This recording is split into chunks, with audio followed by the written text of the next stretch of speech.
दोस्तों, मुझे लगता है आपने कभी ना कभी डोडो बर्ड के बारे में जरूर सुना होगा।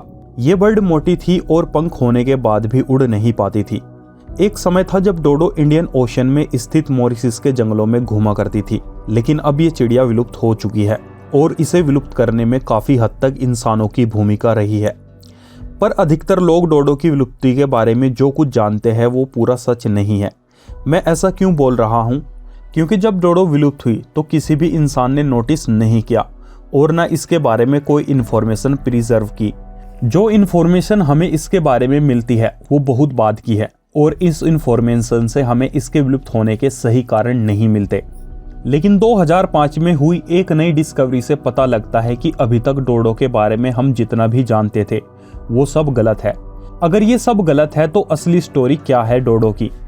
कैसे इस यूनिक बर्ड का ये आइलैंड पहली रहने की जगह बन गया?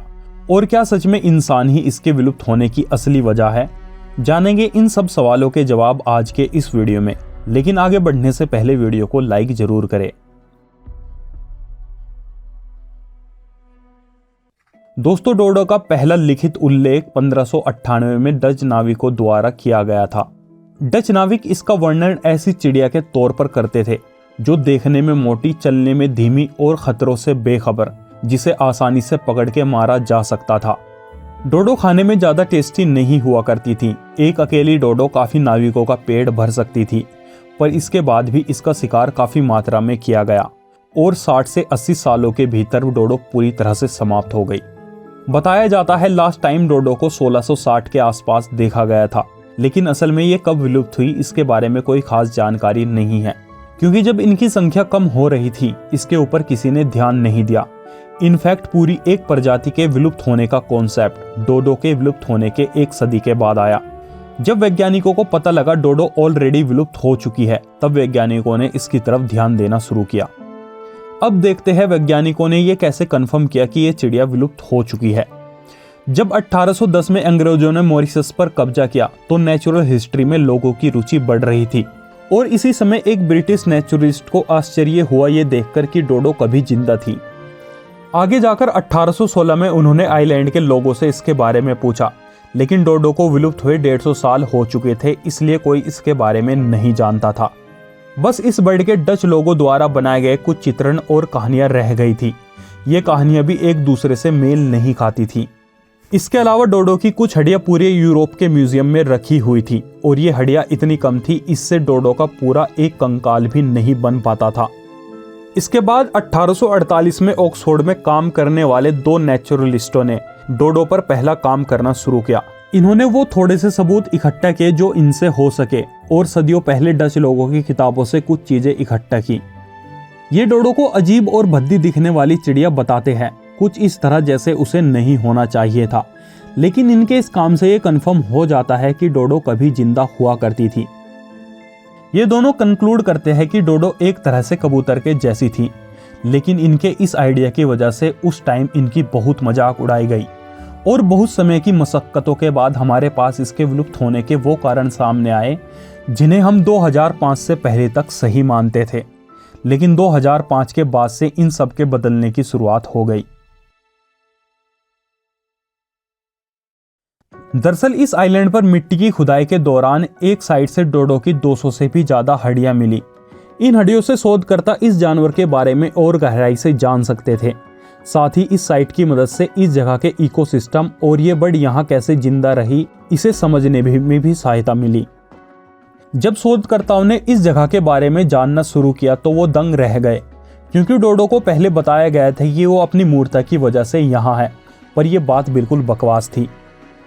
शोधकर्ताओं ने इस जगह के इकोसिस्टम का वर्णन करते हुए देखा कि इस जगह पर काफी इन्वायरमेंटल चैलेंजेस थे, जैसे कि क्लाइमेट इंस्टेबिलिटी और एक्सट्रीम वेदर इवेंट्स। इस जगह पर साइक्लोन और सूखा पड़ना भी आम बात थी। फॉर एग्जाम्पल, इस जगह से 4200 साल पहले सूखा पड़ने के सबूत मिले। जब यहाँ सूखा पड़ जाया करता था तो यहाँ जानवर झुंड बनाकर पानी की तलाश में घूमते थे और इस घटना के निशान खुद डोडो की हड्डियों पर भी मिले। ये निशान लाइनों के रूप में होते हैं जो रुकी हुई वृद्धि को दर्शाते हैं, यानी जब जानवर जिंदा रहने के लिए खाना ढूंढते हैं तो ग्रोथ धीमी हो जाती है और डोडो की बोन पर ये निशान आप क्लियरली देख सकते हैं। तो अब हम कह सकते हैं डोडो एक ऐसी प्रजाति थी जिन्होंने अपने विकास के दौरान बार बार इस आइलैंड की कठिन परिस्थितियों का सामना किया और यहाँ के वातावरण को अडेप्ट करके जिंदा रही। दूसरी चीज़, जब हमारे पास डोडो का पूरा ढांचा आ गया तो पता लगा इस इन्वायरमेंट में डोडो के अंदर कमाल की अडेप्टेशन देखने को मिली। जैसे कि इसकी टांगें बहुत मजबूत हो गई थी जिनसे पहाड़ी क्षेत्रों में आसानी से घूम सकती थी। इसके पास बड़ी खोपड़ी थी जिसमें अच्छी तरह से विकसित बड़ा ब्रेन होता था, जिसकी वजह से इसके लिए चीज़ों को सूंघकर पहचानना आसान था। प्लस शोधकर्ताओं ने एडवांस मशीनों से डीएनए की जांच करके इसके जेनेटिक का डिटेल अध्ययन किया। इस अध्ययन में शोधकर्ताओं ने पाया डोडो के सबसे नज़दीकी रिलेटिव कबूतर है। यानी इस सोच से वो आइडिया सिद्ध हो गया जो 1948 में ऑक्सफोर्ड के 2 वैज्ञानिकों ने दिया था। तो अब आपके मन में सवाल होगा, डोडो कबूतर से इतनी भिन्न कैसे दिखती थी? दरअसल इनके ऐसा दिखने की शुरुआत हुई थी इनके पूर्वज एशियन पिजन से। अराउंड 43 मिलियन सालों पहले एशियन पिजन इंडियन ओशियन को क्रॉस करते थे और इसी समय इंडियन ओशियन में वोल्केनिक आइलैंड का निर्माण भी हो रहा था। सफर के दौरान ये चिड़ियाएं इन आइलैंड्स को आराम करने के लिए इस्तेमाल करने लगी। अंत में अराउंड 7 मिलियन सालों पहले मॉरिशस आइलैंड किसी लहर की तरह उभर के सामने आया। डोडो के पूर्वज हवा की मदद से इस आइलैंड की तरफ आ गए और यहीं रहने लगे और समय के साथ उड़ने की क्षमता खोते गए। इन्होंने उड़ने की क्षमता इसलिए खो दी क्योंकि इनका यहाँ शिकार करने वाला कोई जानवर नहीं था। यह प्रक्रिया आज भी उन चिड़ियाओं में देखने को मिलती है जो शिकारी जानवरों के बिना किसी आइलैंड में रहती है। ऐसी चिड़ियाओं की बॉडी मोटी हो जाती है, पंख छोटे हो जाते हैं और कुछ सुस्त हो जाती है। ओके, तो अब सवाल ये है, जब डोडो ऐसी कठिन वातावरण को अडेप्ट करके जिंदा रह सकती थी तो ये बिल्कुल विलुप्त कैसे हो गई? इसका आसान जवाब तो दिमाग में यही आता है कि इन्हें आसानी से पकड़ के मार के खाया जा सकता था, इसलिए ये विलुप्त हो गई। लेकिन असल में डोडो के विलुप्त होने की हकीकत कुछ और है। दरअसल डोडो हमारी भूख की वजह से विलुप्त नहीं हुई, बल्कि इंसानों की उस आदत की वजह से विलुप्त हुई जो हम आज भी हर जगह जाकर करते हैं, यानी इकोसिस्टम को बर्बाद करने की आदत। क्योंकि जब आप डोडो के डाउनफॉल को ध्यान से देखोगे तो पता चलेगा डोडो में एक कमी थी जो इनके विलुप्त होने का कारण बनी। डोडो का जीवन पैदा होने से पहले ही रिस्क पर था। ऐसा इसलिए क्योंकि डोडो एक बार में एक ही अंडा देती थी और अंडा किसी घोंसले में या छुपाकर नहीं रखती थी, बल्कि ऐसे ही जमीन पर दिया करती थी।